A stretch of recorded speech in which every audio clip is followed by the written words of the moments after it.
Wish me luck today. Hashtag BBC Awards. Some of you might have written on your Twitter or Facebook about your participation in the BBC Awards. And you got 5 thumbs up, a retweet, and a couple of reassuring replies. It feels good knowing that there are people interested in the things you do, because that's the reason why you wrote that message. To share it with friends and family. Your 842 friends that aren't really your friends, but whose lives you like to observe unnoticed. Yes, I kind of feel like a voyeur too, looking into lives like that. And half of them you probably haven't even spoken to recently. So I wonder, why the fascination? When I had friends that I haven't seen in a while, it's just to know what they've been doing, to which school they're going, or what they look like by now, don't you? But I wonder if this is social behavior, being openly interested into someone's whereabouts, or rather antisocial, tracking people from afar. Well, social media keep us up with the life and times of the people we have a bond with. I also like to refer to them as an online tabloid, especially for active users. Because how many times haven't you said to your friend, "Oh yeah, I've read that on Facebook," and you felt embarrassed while you were saying it, just because you realized that you were looking into lives of people you barely know. It's kind of like the tabloids that tell us what the faraway celebs have been up to. Plus, we are just as easily influenced by the celebrities in the tabloids as your peers on Facebook. Oh, and yes, girls, we've all been there. That moment when you realize that you aren't as popular as you thought you were, just because there's this girl that's way cooler than you, and you think that everybody wants to be like her. It's kind of like our desire for being famous that's being fulfilled. Because, who wouldn't like to be in a tabloid? Because everybody would know you and people might even envy you. You just have to post awesome pictures of you partying and having lots of friends. Easy, right? But how much of that is actually true? You could compare social media to an online letter of recommendation. Hello. This is me. I went to this party, I've met those people, and these are my profile pictures. Are you impressed? You're not going to put out your dirty laundry for everyone to see. No. You post what you want them to know. And this might even differ from the actual truth. But hey, isn't that just exactly what tabloids do? And tabloids can also drag us down, socially destroy us. People who don't know how to work with these kind of sites might just be digging their own hole. Like politicians who Twitter in the hopes of persuading potential voters. Or like across the pond, where Mr. Anthony Weiner accidentally exposed a private picture of his last name. And well, that man lost his job. And when I think of the word social, I would expect it to be something positive, something in favor of the community, and not the destruction of someone's reputation and/or dignity. And the fact that we know about this unfortunate event proves just how much influence these sites can have. And yet again, so do tabloids. Well, I haven't ever felt great about using Facebook. I feel as though we are living for Facebook. Whenever I go to a party, I think in the back of my head, wow, that would be a great picture for Facebook. Or something like, I saw that guy on Facebook and he had 700 friends. And whenever I think like that, I really feel embarrassed.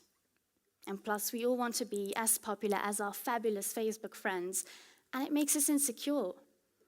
But I once read that people who look at your Facebook profile assume that you are twice as successful as you are in real life.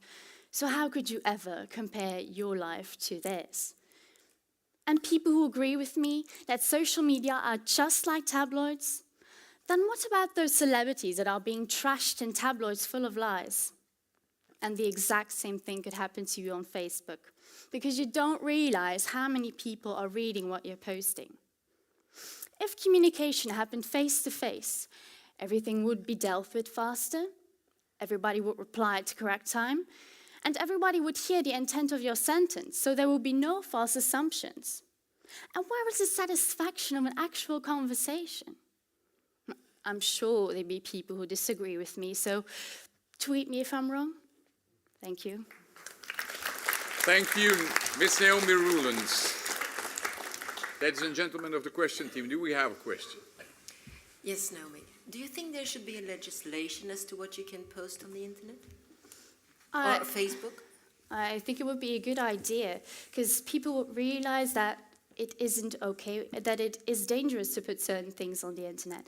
I think that people would realize that it could be used against you, and that it's not all just fun and games, and there are people on these sites who can use this information against you.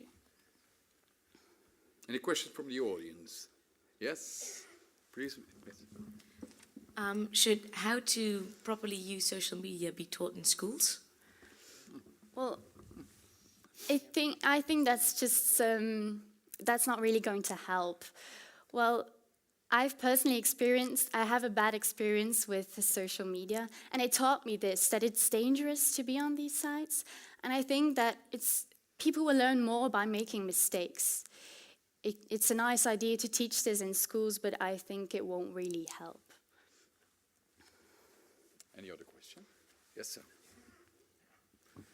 If you are so embarrassed when you see, when you feel that this is the right picture for Facebook, and if you are aware of the dangers, why at all do you use the social media? Why haven't you deleted yourself? Well, as I said, Facebook is, to me, a way of communicating. And that's the main reason why I haven't deleted it. Because I mainly use it to communicate with my friends in class, to share summaries and stuff like that. And not really for the pictures or the stories. No, I just use it to communicate. Any more questions? Yes. What sort of legislation would you introduce to protect children? Well, first of all, I wouldn't give people the choice. I mean, like, you can choose whether or not you want your pictures to be seen by friends or friends of friends. And I would just not make it possible to make a decision, just friends, I would say. And the age thing, it has been... Sorry. That's okay, it's all right. It has been restricted, and I've been thinking of ways to so that people could be restrained, and maybe people should be on Facebook to find children who are on there on the age of 9, I don't know, who could be reported and maybe deleted, because it's really dangerous, especially for them. Another question? Yes, Martin.